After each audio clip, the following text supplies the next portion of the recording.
Chapter 14 of Great Expectations, by Charles Dickens.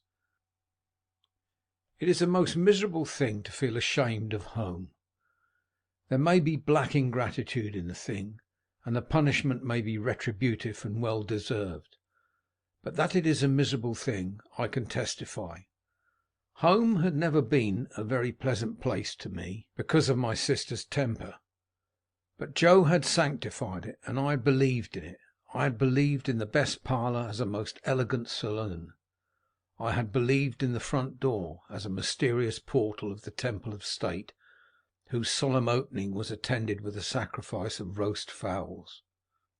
I had believed in the kitchen as a chaste, though not magnificent, apartment. I had believed in the forge as the glowing road to manhood and independence. Within a single year all this was changed. Now it was all coarse and common, and I would not have had Miss Havisham and Estella see it on any account. How much of my ungracious condition of mind may have been my own fault, how much Miss Havisham's, how much my sister's, is now of no moment to me or to anyone. The change was made in me. The thing was done.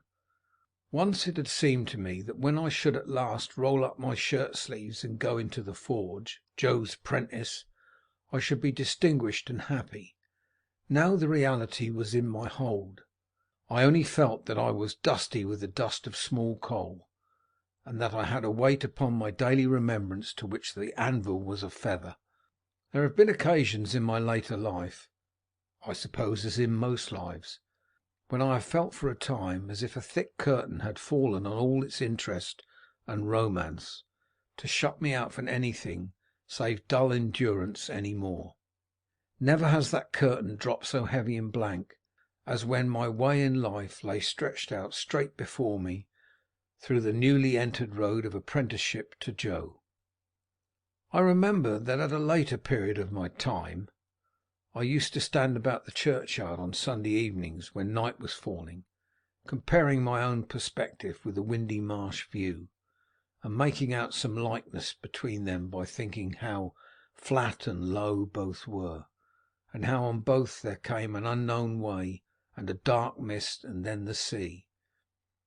I was quite as dejected on the first working day of my apprenticeship as in that after time, but I am glad to know that I never breathed a murmur to Joe while my indentures lasted. It is about the only thing I am glad to know of myself in that connection. For though it includes what I proceed to add, all the merit of what I proceed to add was Joe's. It was not because I was faithful, but because Joe was faithful, that I never ran away and went for a soldier or a sailor.